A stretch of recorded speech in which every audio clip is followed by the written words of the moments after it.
Hello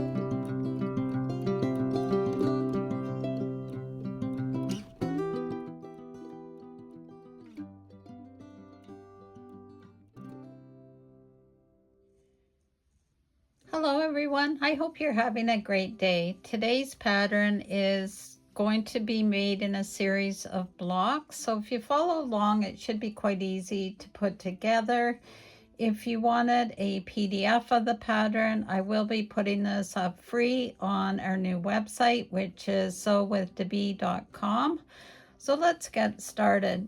So to begin with, we need 3 low volume or light colored potato chips. I'm using 2.5 by 4.5, and we will join those together with 1/4 inch seam.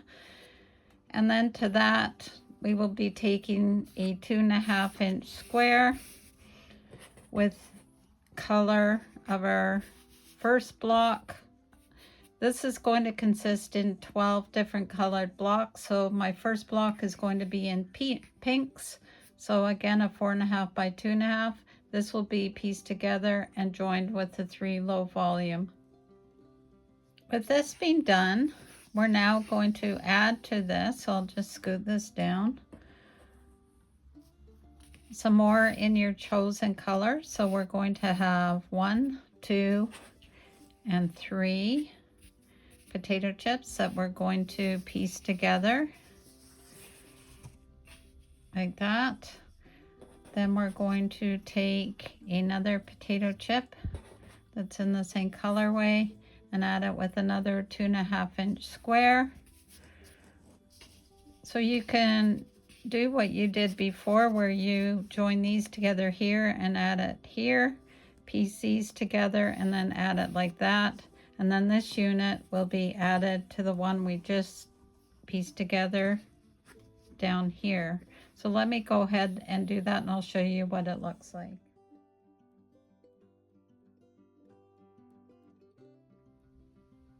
So this upper section is now joined together, and we're going to join it with the lower one that we just did so that it makes a nice larger block. You're going to be needing to make 2 of these in 2 different colorways. The other one I believe is green, and then we're going to be making 2 of these where they're a mirror image of each other. I'm not going to run you through the assembly of the mirror image one, I'll just show you what it looks like. Quickly showing you the 2 A blocks. So we have 2 that are going to be orientated this way with the low volume in the upper left hand side, and then you'll end up with 2 with the low volume in the upper right hand side. And again, these are mirror images. All 4 blocks are going to be different colors. We're now on to block B, and we're going to be making 4 of these. So to begin with, it's an assortment of low volume and high contrast or darker fabrics. Again, you need to pay attention to which color blocks you're putting where. I highly encourage you to look at the PDF that'll be on my website, or to look at the finished quilt to see how it all lays out with the colors. These are only the ones I'm using. By all means, you're going to be using what you have in your stash or collection. So these are all 2.5, 4.5 inches. We're going to start with the low volume. We're going to join it together with 2 of the darker ones. The one on the left is going to eventually join up with the A block that was in the pink range, and then the brown is going to be part of this greeny brown block. With that, so we're going to have 2 sets of the darker ones, and then another 2 set which act as the centerpiece for the plus sign. Then we have another of the high contrast, so this is 3/4 of a plus. The remaining part will actually be on the second B block, which will end up being joined to this one. So another low volume like that. It's not looking too scary yet. And then 2 low volumes that are going to be on the vertical that get joined like this. So in all, with each B block, you're going to need 6 high contrast and you're going to need 6 low contrast or low volume. Again, you need to pay attention to where each of the colors go just to make sure that it all makes sense once it's all joined together.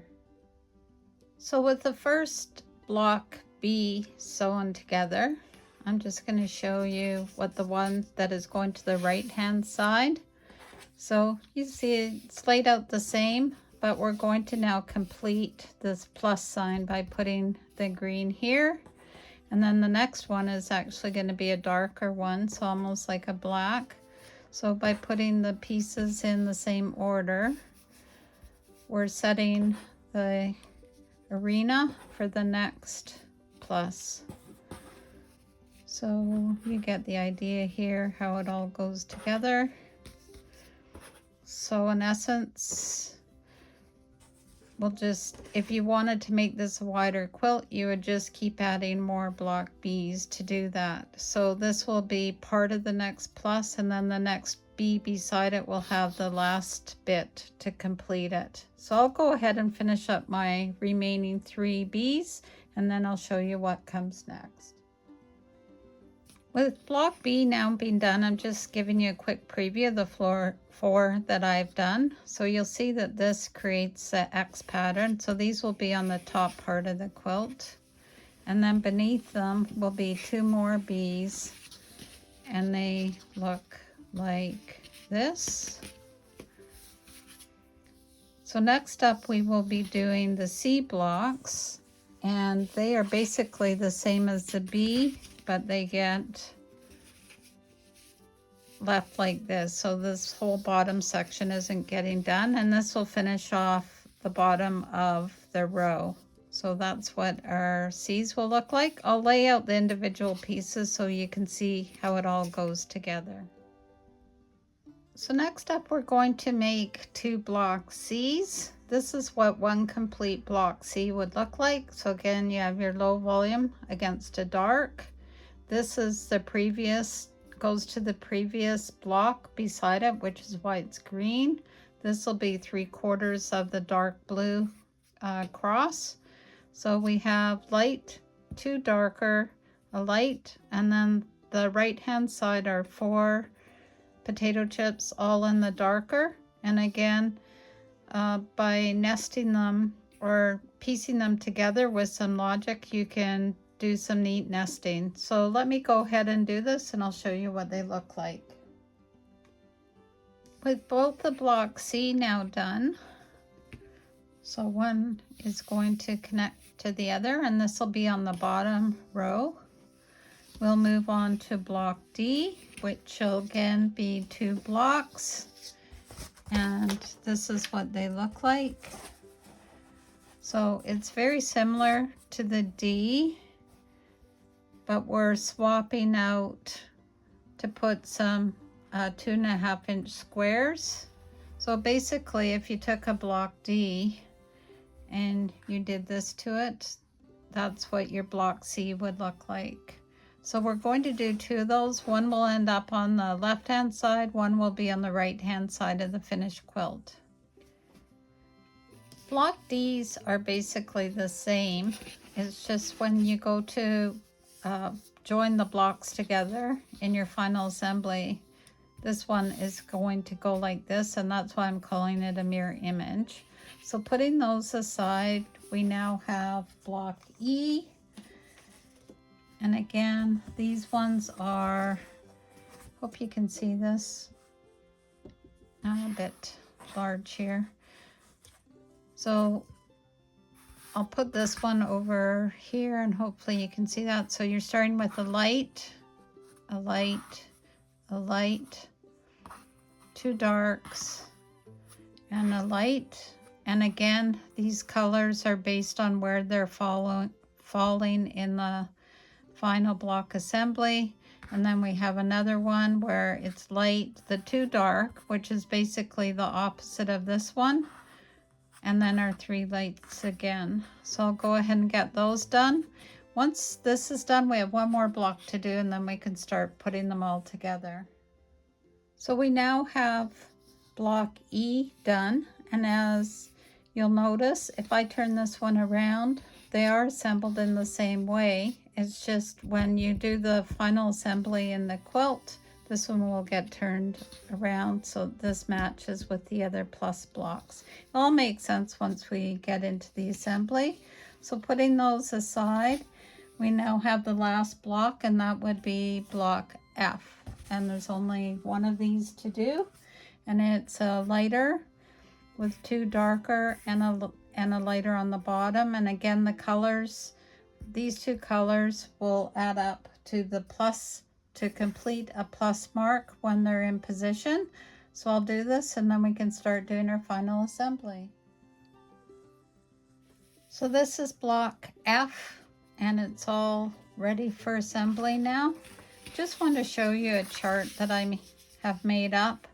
So I've got our A blocks in the corner here, the B's are here, C's, 2 D's, 2 E's, and F. If I'd planned this a little bit better, I wouldn't have had a jog like this, and it would have made it easier to assemble in rows. Now we'll need to do it in columns, so sorry about that. I can include this as part of the PDF package. If you go to the website sewwithdebee.com and give it a bit of time, I will eventually upload this. So what I'll do is I'll start with column 1, which will be A, D, and A, and then I'll work my way over.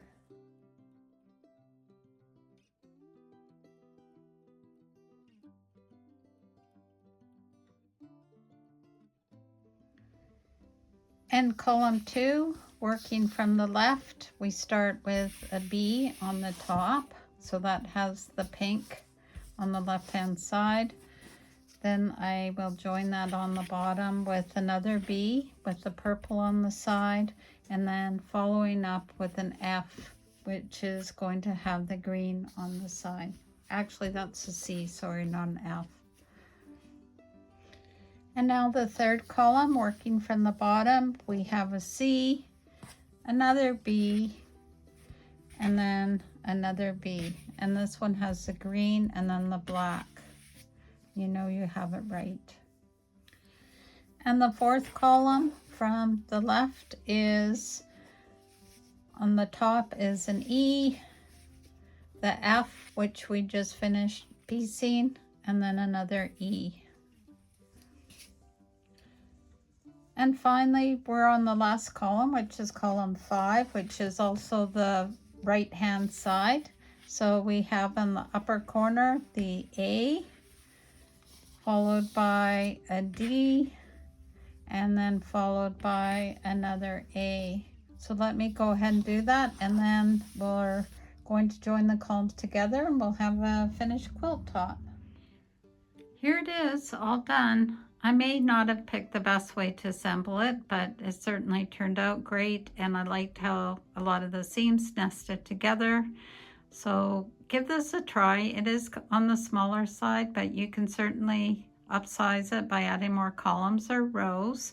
It is currently measuring 32 inches square. This will be for a baby preemie quilt, so I'm happy with the size that this one is at. If you'd like the pattern, it'll be a PDF that's free. You can either email me at sewwithdebee@gmail.com, or you can download it in a week after this video airs on sewwithdebee.com. So that's it for today. Sew safely and have a great day. Until next time, sew with Debee. Bye now.